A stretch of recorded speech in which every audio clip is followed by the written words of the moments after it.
Good morning, students. Today we start our next chapter, money and credit, mudra or sak. As you know that in first chapter, development, we discussed that money plays an important role in the life of human being. Everyone wants increase in per capita income in our country India. हमारे देश का प्रत्येक व्यक्ति चाहता है कि उसकी प्रति व्यक्ति आय बढ़े, उसकी इनकम बढ़े, and income is related with money. Money का अपना एक इतिहास है. There is a history of the currency. Some scholar said that the rupaya और money is introduced in our country by the Britishers, but it owes its origin to rupiah issued by Sher Shah Suri in 1540 to 45, but they were silver coins. Bharat देश के अंदर एक बहुत पुराना इतिहास है currency का, मुद्रा का, जिसकी शुरुआत शेर शाह सूरी ने 1540 से 45 के बीच में की थी, बट वो चांदी के सिक्के थे. Earliest paper rupees issued by bank of Hindustan in 1770 and 1830. लेकिन बाद में जो पेपर मनी जो इंट्रोड्यूस किया था वो ब्रिटिशर्स, जो बैंक ऑफ हिंदुस्तान था, उन्होंने हिंदुस्तान के अंदर, इंडिया के अंदर इंट्रोड्यूस किया था. And after that you know that on 1st of April 1935 Reserve Bank of India is set up in our country India. Later it was nationalized by the Indian government. So dear students, today we discuss about money and credit. Money, two forms at present, paper money and coins. So first of all, let us start with the introduction of this chapter, that money is an important concept full of curiosities. Yes, मुद्रा एक महत्वपूर्ण concept है जिसके ऊपर हमें जानने की बहुत ज़्यादा हमारी इच्छा भी है कि कैसे a piece of paper has its value of 200, 500 and 2000 rupees. It has evolved through various forms, and the modern forms of money are also linked to the banking system. There was a time when there was no money. Kettles were used as the money, but at present there are institutions which played a crucial role in printing the money, like the Reserve Bank of India and the Indian government. Credit is a crucial element in economic life, and it is important to ensure its easy availability. This chapter introduces the students to the world of money and credit. So in this chapter we discuss about the journey and about that time when there was no currency prevailed. That was the barter system.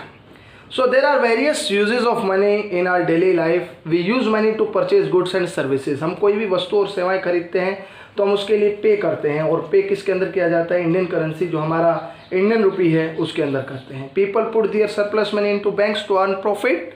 जो लोग होते हैं वो अपना अतिरिक्त पैसा बैंकों में जमा करते हैं ताकि वो एक्स्ट्रा इनकम कर सके with the interest. Money is use for international trade.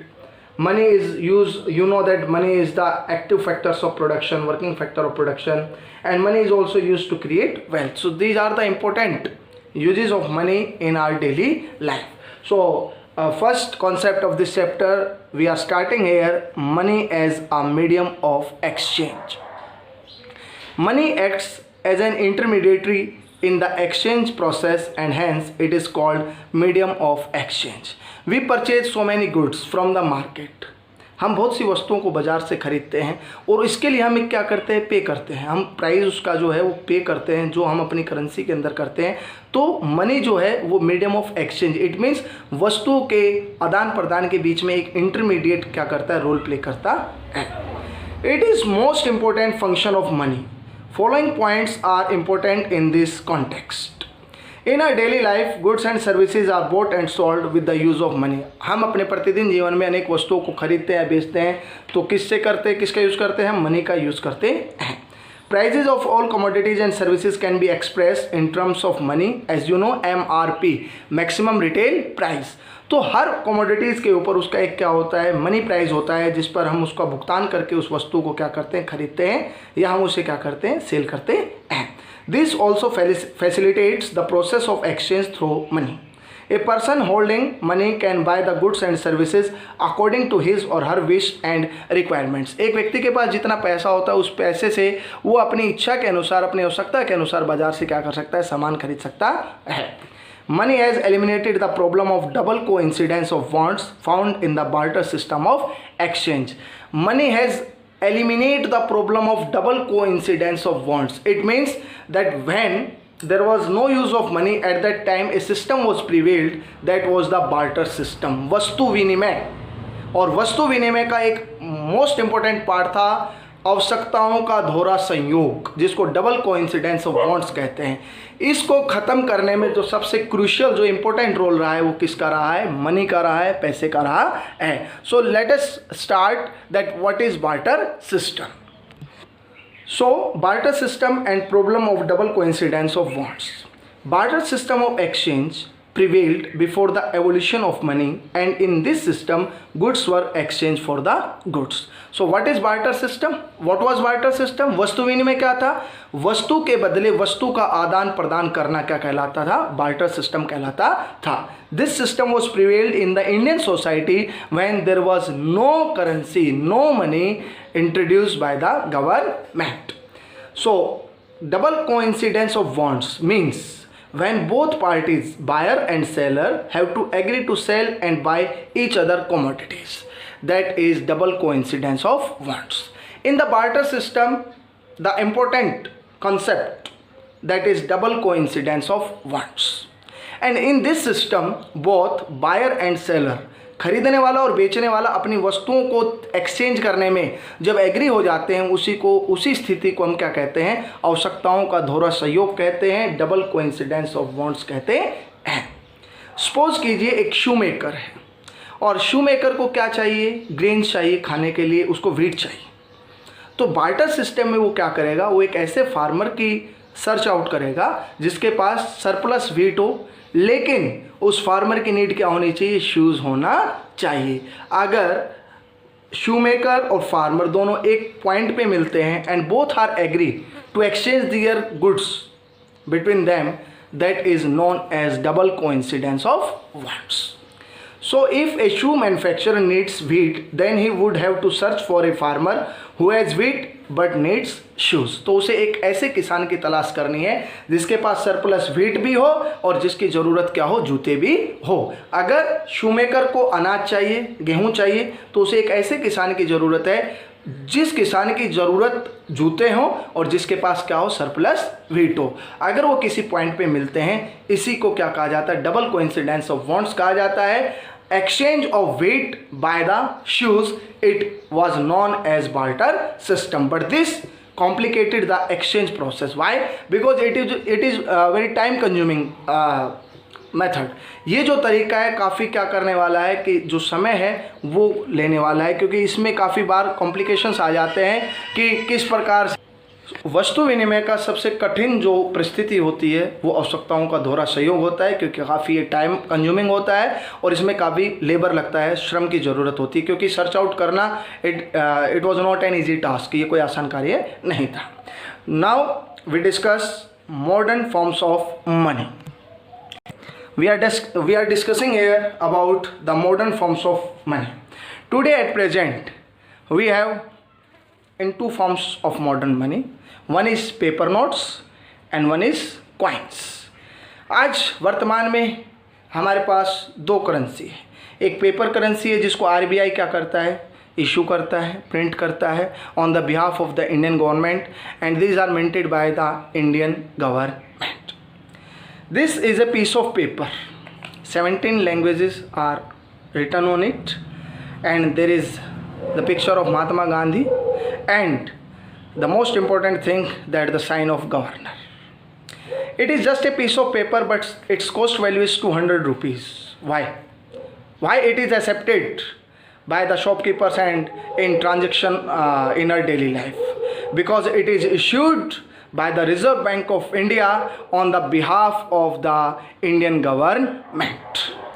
Reserve Bank of India guaranteed by the central government, and there is a statement that I promise to pay the bearer the sum of 200 rupees. मैं धारक को 200 रुपये अदा करने का वचन देता हूँ.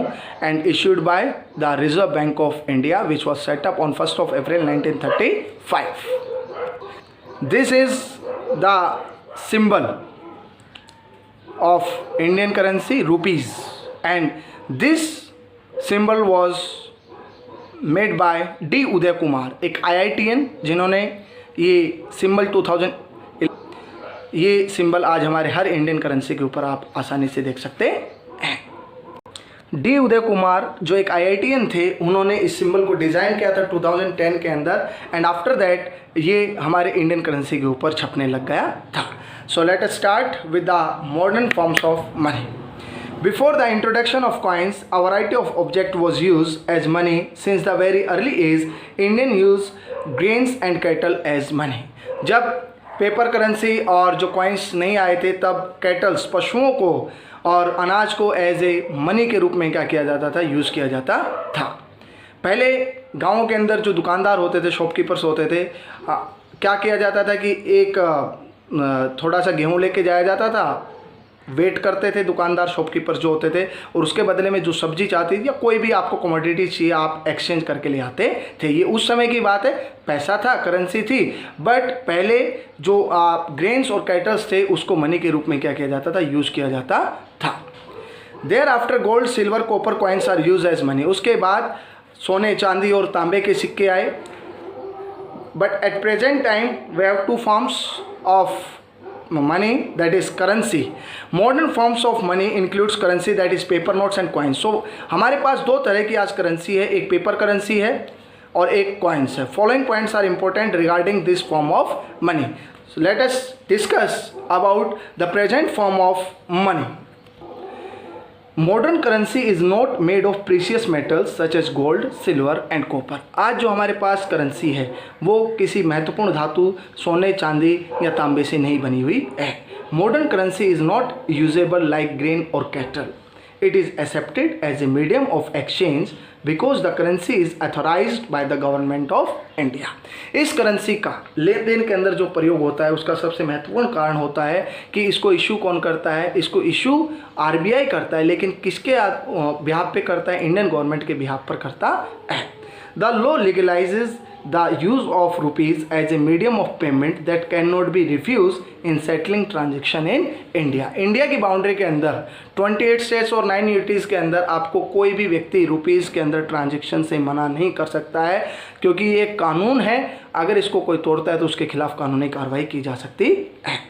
The Reserve Bank of India issues currency notes on the behalf of central government in India. No other individual or organization is allowed to issue currency. हमारे देश में केवल एक ऐसा इंस्टीट्यूशन है जिसके पास करेंसी को प्रिंट करने का जो अधिकार है वो है reserve bank of India. So first we discuss about the modern forms of money, that two types of, that is coins and the paper money. Next forms of modern money, that is deposited with the banks. People, they deposit their extra money into the banks because of several reasons, because it is a safer place and they get interest on the deposits. So let us start with the demand deposits. The other form in which people hold money is as deposit with the banks.